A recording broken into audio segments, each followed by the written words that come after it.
Tout le monde, j'espère que vous allez bien. Alors, toujours dans le cadre de préparation au concours de médecine, pharmacie, médecine dentaire 2022, aujourd'hui, on va continuer la correction d'un QCM concernant la reproduction sexuée et brassage chromosomique et allélique.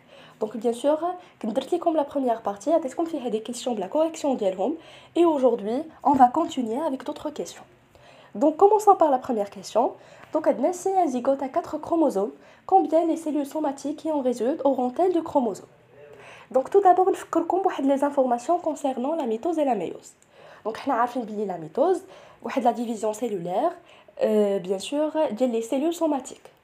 C'est bon, les cellules somatiques اللي هما العكس ديال les cellules sexuelles. C'est bon, les cellules somatiques هما les cellules اللي كنلقاو في le corps ديالنا. C'est bon. ملي كتكون عندنا واحد لا cellule mère غتوقع ليها la mitose غتعطينا deux cellules filles qui possèdent le même matériel génétique ديال la cellule mère. C'est bon.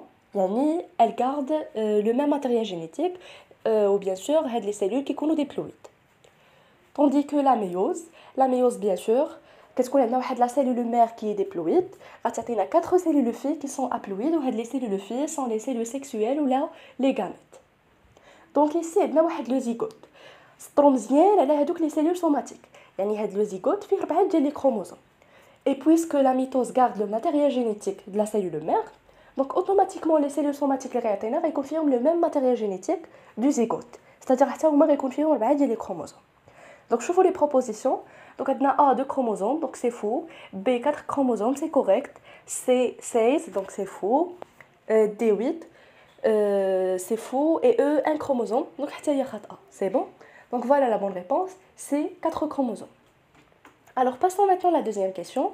Donc on a ici le karyotype. Donc bien sûr, dis-moi, comme la génétique, on a des questions concernant le karyotype, ou une autre fois la définition de karyotype et quelques informations, bien sûr, afin de répondre aux questions. Donc le karyotype est une représentation ordonnée de l'ensemble des chromosomes d'une cellule somatique. Toutes les cellules somatiques possèdent l'intégralité des chromosomes, excepté les globules rouges. Normalement, le karyotype كنديروه على كاع les cellules, c'est bon. ولكن les globules rouges sont des cellules sans noyau, c'est bon, ما عندهمش le noyau. Donc ما غاديش نقدروا نديروهم le karyotype. كنعقلوا على هاد l'information. Et aussi, هنا عندنا la définition des globules rouges, donc bien sûr sont des cellules du sang qui n'ont pas de noyau. Et aussi عندنا une autre information حتى هي خليوها عندكم donc تقدر تنفعكم في le concours. Donc les cellules neuronales, les cellules le cerveau, c'est bon, ne se divisent pas. Donc bien sûr les cellules neuronales qui sont les neurones, c'est bon. Donc ما كيديروش لينا الانقسام, c'est bon, يعني ما كيديروا لنا لا ميتوز لا والو, c'est bon. Donc عقلوا على هاد l'information, c'est que les cellules neuronales, les neurones ne se divisent pas. Donc l'étude de karyotype permet de détecter les anomalies numériques et structurelles dans les chromosomes, c'est bon.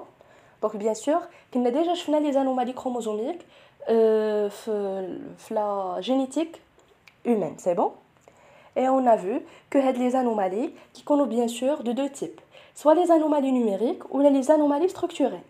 Donc les anomalies numériques qui connaissent واحد الخلل في العدد ديال les chromosomes, soit qui connaît un chromosome de plus ou un chromosome de moins, c'est bon. C'est le cas des trisomes.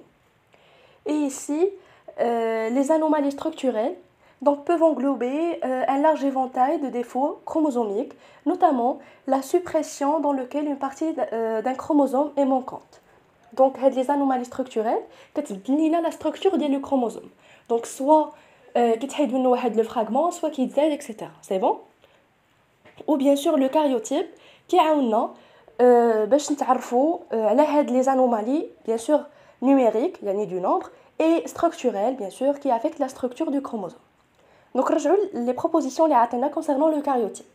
Donc, A peut être effectué sur les globules rouges. Qu'est-ce qu'on a dit?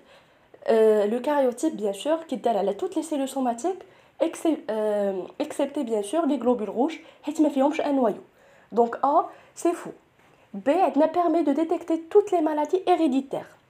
Donc, il permet de détecter les anomalies et non pas les maladies héréditaires. C'est bon, il délimite toutes les maladies. Donc, B, c'est faux. C permet de déterminer les anomalies de nombre des chromosomes. Donc c'est correct. Donc je vais le karyotype qui a les anomalies numériques et les anomalies structurelles. et D permet de déterminer les anomalies de structure des chromosomes. Donc, et voilà la correction.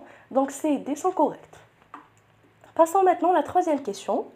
Donc, maintenant, dans quelle étape de la division réductionnelle de la méiose se déroule le phénomène du crossover? C'est bon? Donc, tout d'abord, c'est quoi un crossover? Donc, est-ce qu'on a raffiné les informations?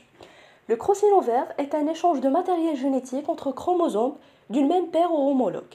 Il y a lieu au cours de la première division de la méiose, la prophase 1. Donc, إمتى كيوقع لينا هذا الكروسينوفر؟ كيوقع لينا في la prophase 1. وشنو كيوقع لينا عليه ولا شنو كينتج لينا عليه؟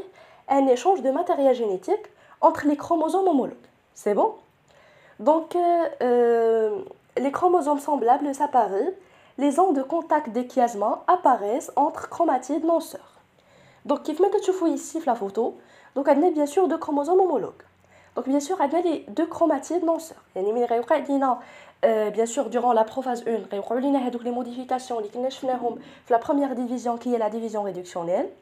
Parfois, il y a les chromatides non sœurs. C'est bon? Les chromatides des chromosomes homologues.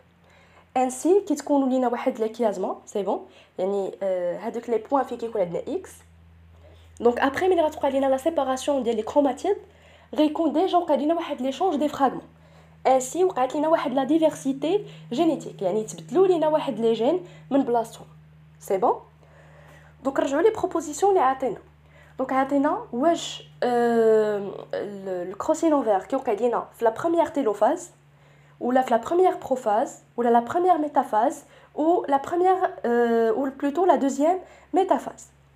Donc bien sûr, le crossover qui se déroule dans la première prophase. C'est bon? Donc passons maintenant à l'autre question. Donc on a le brassage intrachromosomique. Donc le crossover, ou l'enjambement, ou le brassage intrachromosomique. Tous ont la même signification. C'est bon? Donc, je vous il y a des informations concernant les deux types de brassage intra- et interchromosomique. Donc, bien sûr, la méiose a un rôle dans le brassage génétique. Ou bien sûr, lorsqu'on parle du brassage génétique, on parle de diversité génétique. Puisque on a l'échange de fragments, ainsi, la possibilité, bien sûr, de la diversité des gamètes. Donc, et ce, grâce à deux mécanismes de recombinaison génétique. Donc, les deux mécanismes de recombinaison sont le brassage intrachromosomique et le brassage interchromosomique. Alors pour le brassage intrachromosomique, c'est l'échange réciproque de segments de chromatides appartenant à deux chromosomes homologues. Bien sûr, où est le mécanisme le crossover. Et concernant le brassage interchromosomique, c'est la répartition aléatoire des chromosomes homologues à l'anaphase 1. Donc, il y a le brassage intrachromosomique qui est dans la prophase 1 et le brassage interchromosomique qui est dans l'anaphase 1. C'est bon? Donc, les propositions les atteindre. Donc, le brassage intrachromosomique s'opère entre chromosomes homologues appariés en prophase 1. Donc, bien sûr, le crossover, donc c'est juste. Je vous la proposition B, son mécanisme change d'une méiose à une autre. Yani, la méiose qui le mécanisme. Non, c'est faux. Dis-moi le mécanisme est le même. Donc, B, c'est faux. C engendre des chromatides différentes de point de vue combinaison allélique. Donc c'est vrai, quand on a bien sûr la diversité génétique, qu'on a bien sûr l'apparition des chromatides qui sont différentes. Donc C c'est correct et D bien sûr c'est le mécanisme ou son mécanisme c'est le crossover. Donc c'est vrai, donc le crossover ou l'enjambement bien sûr qui te met le brassage intrachromosomique. Donc ici A, C et D sont corrects. Donc passons à l'autre question. Donc, le brassage interchromosomique se déroule en. Donc, il y a là, parce qu'on a de l'information, on a dit que le brassage interchromosomique se déroule durant l'anaphase 1. Donc, on a ici l'anaphase 1, donc c'est correct. Donc, A, il y a les. Et passons maintenant à la dernière question. Donc, on a un individu de génotype grand A, petit b, sur petit a, grand B. Donc, la représentation de ces chromosomes en prophase 1 est. C'est bon? Donc bien sûr, quand on part de prophase 1, on doit prendre en considération le déroulement du crossover. C'est bon? Donc maintenant, bien sûr, le génotype de l'individu, le génotype de ses parents, on a le type ou le nombre de gamètes. Donc ici, A peut être issu d'un croisement entre deux parents de génotype grand A petit b sur grand A petit b. C'est bon? يعني homozygote. Et petit a grand B sur petit a grand B. Donc bien sûr, en se basant sur la première loi de Mendel, donc il y a les parents de lignée pure qui ont un hétérozygote, c'est bon? Ou ainsi, l'individu a bien sûr le caractère dominant ou le génotype dialo est hétérozygote. Donc A c'est correct. Donc B n'a peut-être issu d'un croisement entre deux parents de génotype grand A grand B sur petit a petit b et petit a petit b sur petit a petit b. Il a un hétérozygote avec double récessif. Donc c'est pas le cas. Bien sûr le génotype. Donc B c'est faux. C peut produire 4 types de gamètes. Donc bien sûr le cas il bien sûr le brassage chromosomique. Il y a 4 types de gamètes. Donc C c'est correct. Ou ça dépend est-ce que les gènes sont indépendants ou liés. Et D peut produire deux types de gamètes.